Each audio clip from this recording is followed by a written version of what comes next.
तो क्या बेसबॉल पर भारी पड़ गया यंगिस्तान? लग तो यही रहा है, क्योंकि पांचवें दिन इंडिया को चाहिए 7 विकेट और इंग्लैंड को बनाने हैं 536 रन। इंग्लैंड को स्लो खेलना आता नहीं, भारत के गेंदबाज विकेट निकालना जानते हैं और बड़ा मजा आने वाला। मुझे लगता है एब्सोल्यूट सिनेमा होगा। इंग्लैंड क्या फाइटर की तरह लड़ेगी या प्रेशर में गिव अप कर देगी? क्योंकि कहानी इंग्लैंड के हाथों से धीरे धीरे निकल रही है। चौथे दिन जो कुछ हुआ वो इंडिया को उस मजबूत स्थिति में ला चुका है जहां से इंडिया के हारने के तो ना के बराबर चांसेस है। कोई असंभव जैसी चीज हो जाए तो भले हो जाए, वरना यह मैच इंडिया का है। वैसे इंडियन टीम को बड़ा खुश होना चाहिए अपने ऊपर, क्योंकि बगैर बुमराह जब वो दूसरे टेस्ट मैच में उतरे थे तो उन पर प्रेशर बहुत था। सारी दुनिया इस बात को कह रही थी कि यार ये टीम कमजोर है, गेंदबाजी कमजोर है, सिराज इनइफेक्टिव हैं, प्रसिद्ध कृष्णा से कोई असर होता नहीं है, स्पिनर्स दोनों साइड के इन पिचों पर बेकार हो चुके हैं, आकाशदीप नए नए आए हैं, क्या करेंगे? मगर वो आकाशदीप ने जो रूट को बोल्ड मारा, आए हाय हाय हाय, जो डकेट को आउट किया, मतलब बकेट में पैक कर उनको भेज दिया और जो रूट को जड़ से पकड़ के हिला दिया, उसने इस मैच को इंडिया का बना दिया। चौथा दिन पूरी तरह इंडिया के नाम था। पहले शुभमन गिल, ऋषभ पंत और फिर जडेजा, और उसके बाद में सिराज, आकाशदीप, प्योर डोमिनेंस। और इसीलिए 7 विकेट चाहिए। एक जमाने में इंग्लैंड की टीम ने कहा था कि यार इंडियन का हिसाब किताब अच्छा है, जब वो पहले स्कोर बोर्ड पर रन बनाते हैं तो जैसे ही शाम होनी शुरू होती है वो सामने वाली टीम को खिलाते हैं और फिर 2-3 विकेट निकालकर अगले दिन प्रेशर बनाते हैं। और यही हुआ है। 5वें दिन अगर आप बात करेंगे तो इंडिया डोमिनेट कर चुकी है। इंडिया ने पहली पारी में 587 बनाए, इंग्लैंड 4-7 पर ऑल आउट हो गई। हालांकि इंग्लैंड वहां पर भी 200 रन ज्यादा बना गई थी, क्योंकि 87 फॉर 5 थे वो। लेकिन फिर इंडिया ने 427 रन बनाए और इंडिया का top order, middle order, lower order सब चले। अब इंग्लैंड नहीं चल रही है। 72 पे 3 वो हैं, 3 विकेट जा चुके हैं और तीनों इंपॉर्टेंट विकेट गए हैं। मतलब डकेट का आउट होना और जो रूट का आउट होना, आई थिंक ये बहुत बड़ा विकेट था, बहुत बड़ा विकेट था। और ये विकेट इंडिया की जीत हार को तब्दील कर सकता था। हैरी ब्रूक फिलहाल बचे हुए हैं, विकेट कीपर उनका स्ट्रांग है, बेन स्टोक्स बाकी है। लेकिन क्या वो आकाशदीप सिराज से बच पाएंगे? सिराज, आकाशदीप कमाल थे। आकाशदीप ने 8 ओवर में 36 रन दिए और 2 विकेट निकाले। सिराज ने 5 ओवर में 29 दिए, 1 विकेट निकाला। बेस्ट बात यह कि आकाशदीप ने वो आखिर में जो 2 बोल्ड मारा था, एक डकेट को, और सबसे बेहतरीन डिलीवरी तो थी जो रूट वाली। जो रूट बहुत बड़े तुर्रम खां प्लेयर हैं, दुनिया जानती है, बहुत बड़े खिलाड़ी हैं, लेकिन आकाशदीप की वो बॉल अनप्लेबल थी। और thank you so much. Ben Duckett तो मतलब बिल्कुल बन गए आकाशदीप के। 3 इनिंग में 24 गेंदों में केवल 9 रन बनाए हैं और आकाशदीप के सामने वो 3 बार आउट हो चुके हैं। और ये बता रहा है कि इंडिया कितनी मजबूत स्थिति में।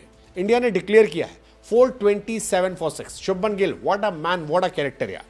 मतलब कप्तानी में कैसे वो निखरे हैं, ये देखने वाली बात है। क्योंकि विराट कोहली, रोहित शर्मा के जाने के बाद बहुत मुश्किल था उनके जूतों को भरना, और गिल ने जिस तरह से भरा है यकीनन दिल जीत लिया। 161 रन बनाए उन्होंने इस मैच में, इस पारी में।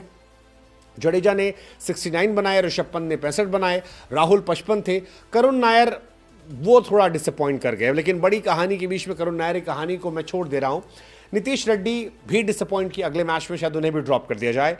वो चेंजेस वाली कहानी है। करुण नायर की जगह क्या आप साई सुदर्शन लाएंगे या उन्हें खिलाएंगे और नीचे से नीतीश रेड्डी को हटाकर वहां पर आप साई सुदर्शन ले आएंगे, ये देखने वाली बात होगी। लेकिन वो बात की बात है, वो लॉर्ड्स की बात है। लॉर्ड्स की बात हम अगली बार करेंगे, आगे करेंगे। फिलहाल क्या इंडिया ये मैच जीत रही है? High chances. Last day 90 over है, 90 ओवर में 7 विकेट, बहुत चांसेस है कि आप निकाल लेंगे, अनलेस एंड अनटिल वो बिल्कुल एक्स्ट्राऑर्डिनरी क्रिकेट खेलते हैं। लेकिन इंग्लैंड तेज खेलती है। इंग्लैंड इंडिया की तरह नहीं खेलती है। इंडिया में कई बल्लेबाज हैं जिन्हें ठहरना आता है, इंग्लैंड को ठहरना आता नहीं। और इंग्लैंड जीत की तरफ क्या खेलेगी या ड्रॉ की तरफ खेलेगी? जीत के लिए 500 रन एक दिन में बहुत मुश्किल है, ड्रॉ उनको खेलना आता ही नहीं है। So let's see, it's gonna be very interesting. लेकिन शुभमन गिल इकलौते खिलाड़ी बन गए हैं दुनिया के जिन्होंने एक टेस्ट मैच में 250 और 150 मार दिया। मतलब एक टेस्ट मैच में 400 रन मारना, एक में 250 और एक में 150, ये किसी ने नहीं किया था। पहली इनिंग में 269 थे और सेकेंड इनिंग में 161 रन, और ये बहुत बड़े रन है।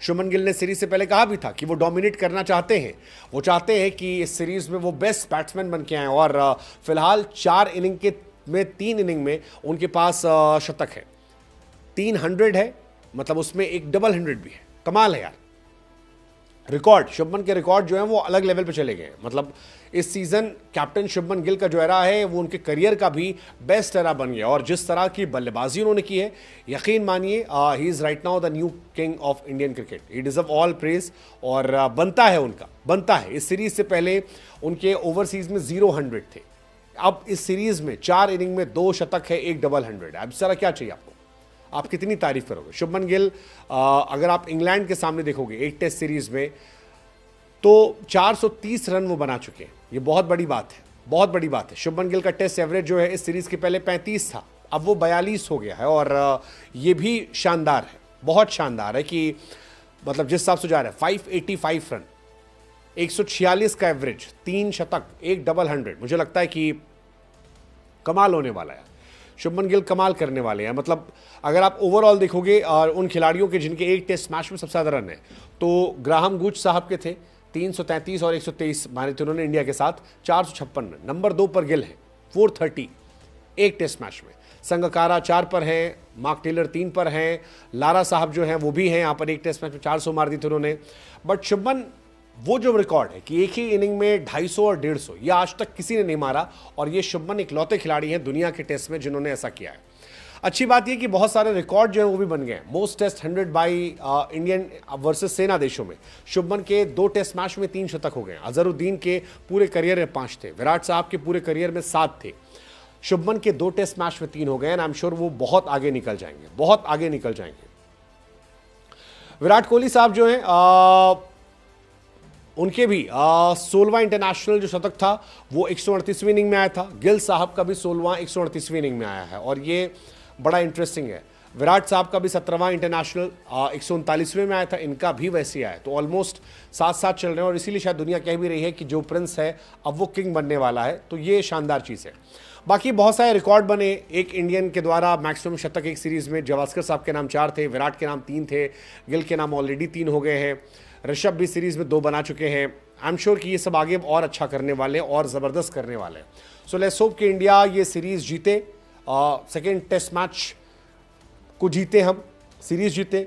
करुण नायर का बस वही था कि एक डिसअपॉइंटिंग था, बिकॉज ही रोट कि दिसंबर में dear cricket give me one more chance, मौका मिला था, 4 टेस्ट इनिंग मिली उन्हें, एक में 0, एक में 20, एक में 31, इस बार 46, 26। सो आई थिंक वो डिसअपॉइंटमेंट उनके लिए है कि यार वो आगे क्यों पुश नहीं कर पाए।